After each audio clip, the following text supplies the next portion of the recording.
Good morning student. हम देख रहे थे नौकरशाही का अर्थ और उसकी विशेषताएं। कल हमने नौकरशाही के अर्थ और विशेषताओं में जो एफएम मार्क्स ने बताई थी, आज हम देखेंगे नौकरशाही के प्रकार। एफएम मार्क्स ने नौकरशाही को 4 रूपों में चर्चा की है।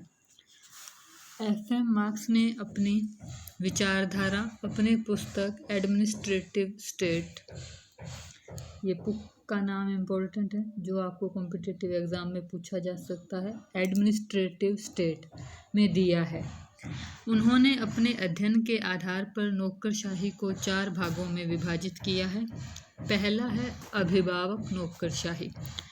अभिभावक नौकरशाही, मार्क्स का कहना है कि यह नौकरशाही का वह रूप है जिसमें नौकरशाह जनता के अभिभावक के रूप में कार्य करते हैं। जो नौकरशाह है वो जनता के अभिभावक होते हैं, जैसे माता पिता केयर करते हैं, उस तरह से नौकरशाह का यह रूप है जो जनता के हितों को पहचान कर उनकी सुरक्षा करती है। समय जनता को अपने हितों का ध्यान नहीं होता।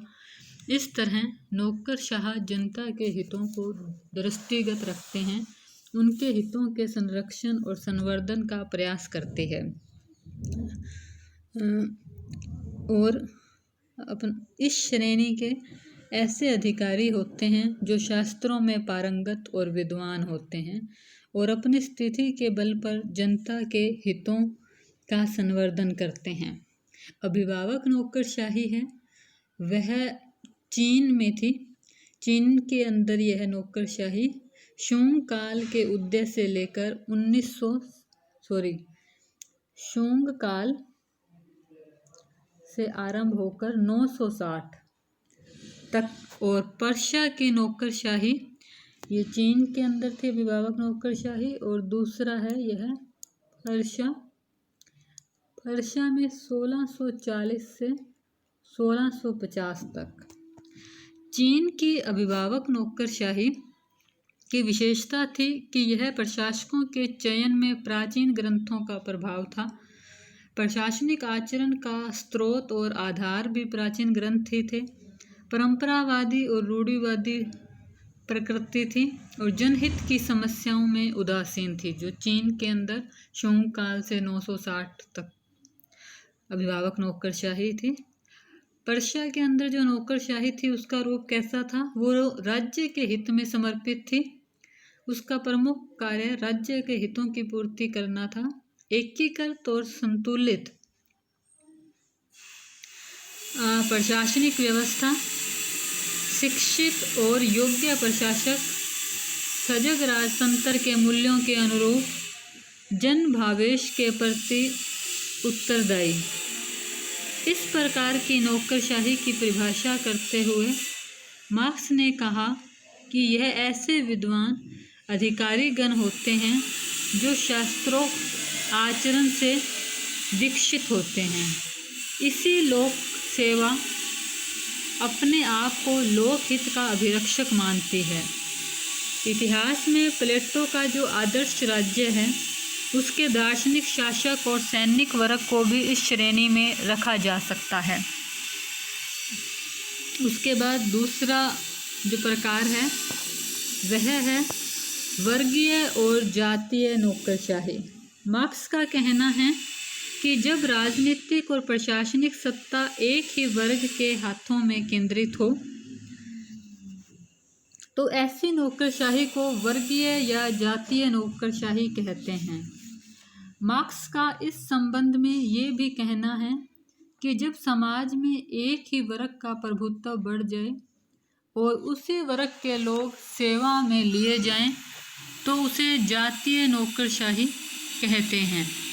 उदाहरणार्थ, प्राचीन भारत में राजनीतिक सत्ता का प्रयोग राजपूतों के हाथों में केंद्रित था और जो उच्च स्तरीय लोक सेवा में ब्राह्मण वर्ग का वर्चस्व था। तो जाति के आधार पर जब सरकार होती है तो उस प्रकार की नौकरशाही को जातीय नौकरशाही कहते हैं।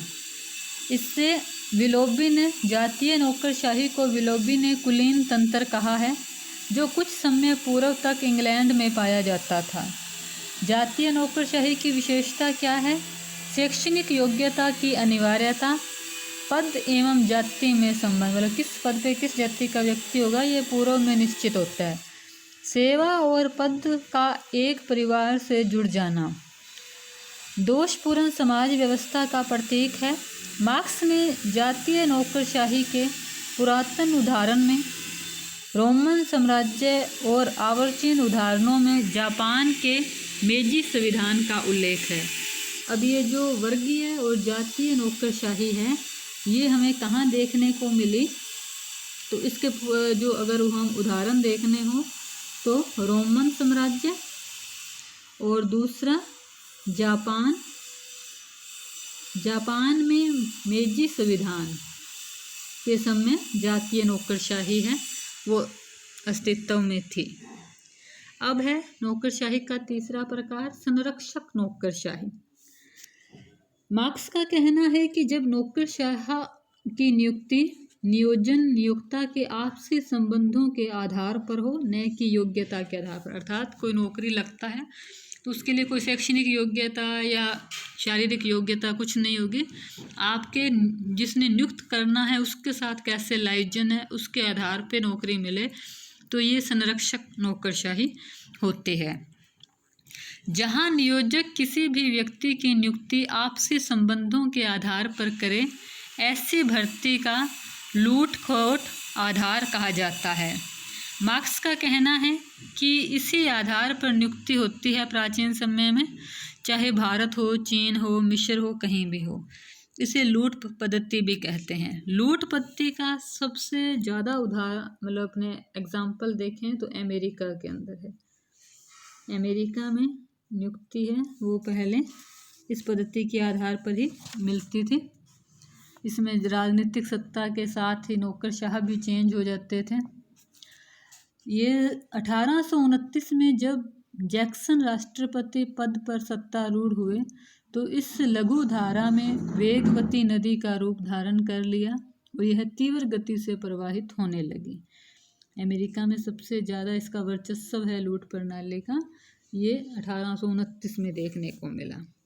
नौकरशाही का अगला प्रकार है योग्यता आधारित नौकरशाही।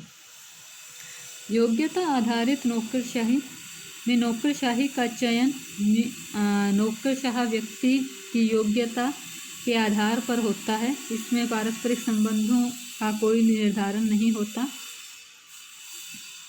यह योग्यता आधारित नौकरशाही का आधार सरकारी अधिकारी के गुण होते हैं। योग्यता की जांच के लिए निष्पक्ष और वस्तुगत परीक्षाएं आयोजित की जाती हैं। इनका लक्ष्य लोक सेवा के कुशल लोक सेवकों को शामिल करना है। इसका लक्ष्य प्रतिभा के लिए खुला पेशा होता है। इस व्यवस्था में लोक सेवक किसी के अनुग्रह भार से दबा हुआ नहीं रहता, वरन वह सदैव समाज के हित में निष्पक्ष होकर कार्य करता है। सभी सभ्य देशों में नौकरशाही की यह पद्धति प्रचलित है।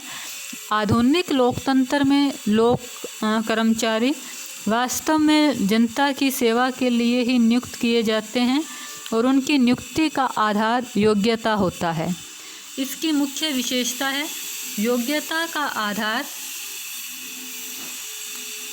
योग्यता ही नियुक्ति का आधार होती है, जिसकी जांच परीक्षा लिखित या मौखिक के द्वारा की जाती है।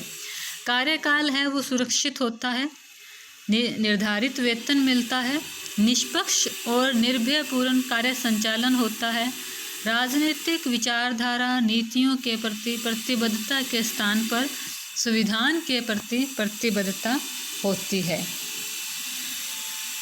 हैरल हेडी और लास्की मार्क्स के द्वारा किए गए इस वर्गीकरण को उचित मानते हैं और उनका कहना है कि दुनिया के विभिन्न देशों में नौकरशाही के ये रूप अस्तित्व में रहे हैं, लेकिन वर्तमान लोकतांत्रिक व्यवस्था के कारण योग्यता आधारित नौकरशाही ही सबसे अधिक प्रयुक्त है और वर्तमान देशों में योग्यता आधारित नौकरशाही का प्रयोग किया जाता है और अब लगभग सभी देशों में निष्पक्ष और परीक्षा के आधार पर लोक सेवकों को भर्ती किया जाता है।